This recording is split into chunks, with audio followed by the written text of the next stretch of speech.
Continuez, je vous en prie, poursuivez les frappes, allez-y, entend-on.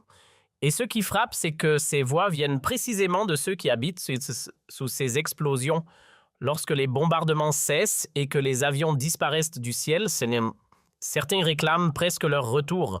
Pendant ce temps, depuis Washington, Donald Trump lançait la veille une menace spectaculaire, réduire en une seule nuit les structures civiles iraniennes en poussière avant 20h heure locale, soit 2h du matin à Paris. Une promesse brutale conditionnée à un accord dont les contours restent flous et que Téhéran n'a pour l'instant pas validé. Nous y reviendrons. À ce stade, le président américain fait peu de cas des violations potentielles du droit international, mais aussi du sort des civils iraniennes dont il assure qu'ils soutiennent ces bombardements. Écoutez-le, il serait une prête à souffrir pour obtenir la liberté. Les Iraniennes, nous avons intercepté de nombreux messages. S'il vous plaît, continuez à bombarder. Des bombes qui tombent près de chez eux. S'il vous plaît, continuez à bombarder, faites-le. Et ce sont des gens qui vivent de là où les bombes explosent. Et quand nous partons et que nous ne frappons plus ces zones, ils disent « S'il vous plaît, revenez, revenez, revenez. S'il vous plaît, continuez à bombarder », fait dire Donald Trump aux Iraniens. Quel décalage de réalité en Iran, à l'instant même un missile est passé à l'endroit où je me trouvais. Donc pour Téhéran, il n'est pas question de céder face aux pressions américaines et il y a donc une mobilisation de la population autour du pouvoir.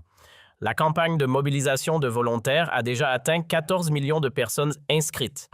Et le pouvoir, de son côté, a affirmé que si jamais les États-Unis, si Donald Trump mettait à exécution ses menaces de frapper les installations, les centrales électriques, mais aussi les ponts en Iran de Téhéran, frappera encore plus durement toutes les installations liées aux États-Unis. Les bases américaines, mais aussi toutes les installations économiques des pays de la région Israël, mais aussi les monarchies arabes du Golfe Persique seraient visées.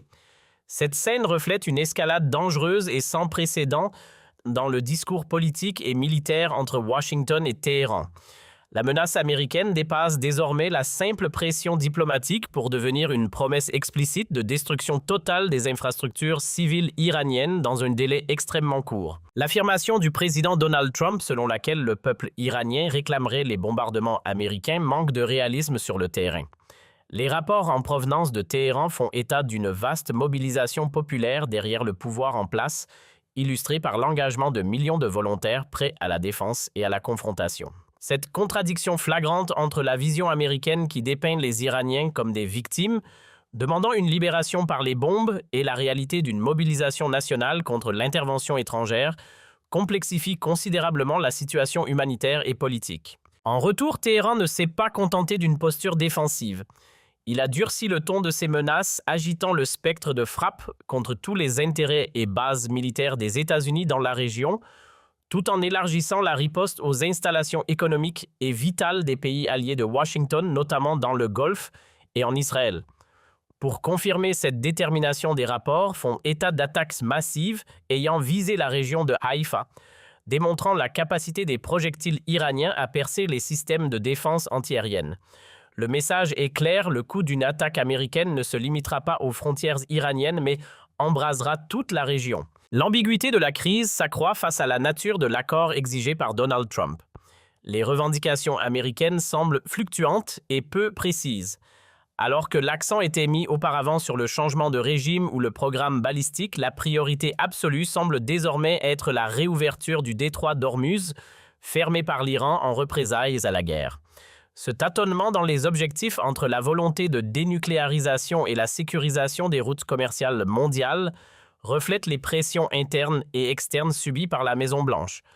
Donald Trump, qui cherche une issue avant des échéances diplomatiques et politiques majeures comme sa visite en Chine, les célébrations de l'indépendance et les élections de mi-mandat se heurtent à un mur de fermeté à Téhéran où l'aile dure des gardiens de la révolution tient les rênes. Dans ce contexte, les chances d'un règlement pacifique semblent minimes, mais chaque camp s'efforçant de se présenter comme le vainqueur de ce conflit existentiel.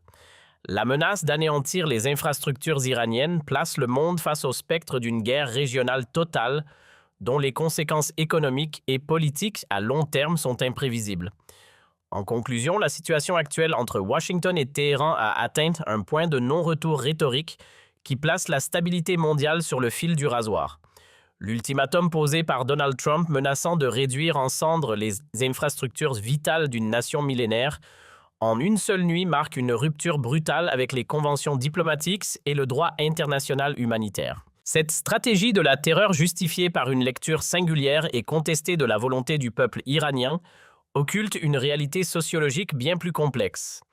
Si une partie de la population aspire légitimement à un changement politique, l'idée qu'elle appelle de ses vœux, la destruction de ses propres ponts, de ses centrales électriques et de ses foyers par des frappes étrangères relève d'une simplification périlleuse. Au contraire, l'histoire a souvent montré que face à une menace existentielle extérieure, le sentiment nationaliste tend à se cristalliser, renforçant paradoxalement les éléments les plus radicaux du pouvoir en place. Le basculement de Téhéran vers une gestion dominée par l'aile dure des gardiens de la révolution n'est pas un détail, c'est un pivot stratégique majeur. En fermant le détroit d'Ormuz, l'Iran a démontré qu'il disposait d'un levier capable d'asphyxier l'économie mondiale, transformant une crise régionale en un séisme financier global. Les menaces de représailles contre les bases américaines et les infrastructures économiques des monarchies du Golfe, ainsi qu'envers Israël, soulignent que le conflit ne restera pas confiné à l'espace géographique iranien. La démonstration de force par des tirs de missiles sur Haïfa sert d'avertissement concret. La technologie de défense n'est pas une garantie absolue face à une saturation de l'espace aérien. La confusion entourant les objectifs réels de la Maison-Blanche oscillant entre la réouverture des routes maritimes, le démantèlement nucléaire et la neutralisation balistique affaiblit la lisibilité de l'action américaine.